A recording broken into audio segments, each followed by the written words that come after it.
Сәлем баршаңызға. Көрші мемлекетімізде соғыс болып жатыр. Оны барлығымыз білеміз. Осы біздің елімізден кетіп жатқан жастар көп екен. 270-ге жуық өткен списканы көрдім бір неден, сайттан. Одан бөлек Фейсбукте қаза болғандардың бейіттерін көрсетті. Там видео көрдім енді. Сосын ойланып келіп, барлықтарыңызға осындай информация беруге не қылдым. Россияға жұмысқа жіберетін осында посредниктер бар.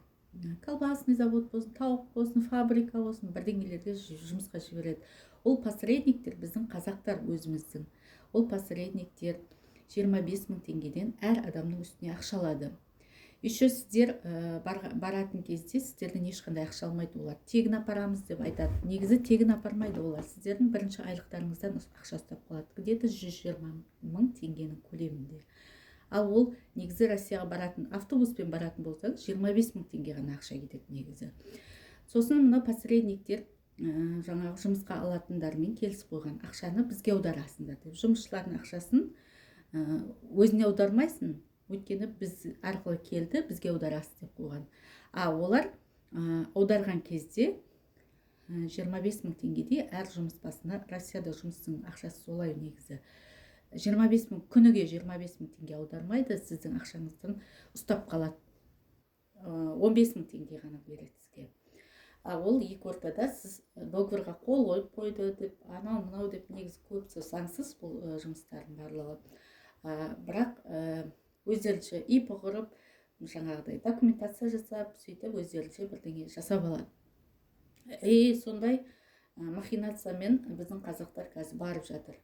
Одан кейін барғаннан кейін олар сондай договорға қол қояды да, айтады, сіздің құжаттарыңызды беріңіз, біз регистрация жасаймыз. Временный прописка ғой, енді жасаймыз дейді да, құжаттардың удостоверениесін барлығын алып алады да, ол құжатты сізге, сіз 14 күн тегін пахать етіп жұмыс жасайсыз, сол 14 күннен кейін барып сіздің құжатыңызды берсе де онда да.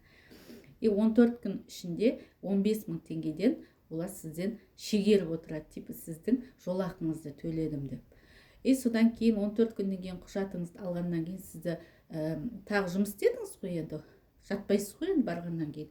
Ол ақшаңызды бермейді, 3 ай жұмыс істеуіңіз керек сол жерде. Әр күн, әр смен 12 сағаттан, әр сменің. Сіз ондай жұмысты Қазақстанда да істей аласыз. Ондай жұмыс істесеңіз, Қазақстанда сізге сондай ақша төлейді. Біздің елімізде.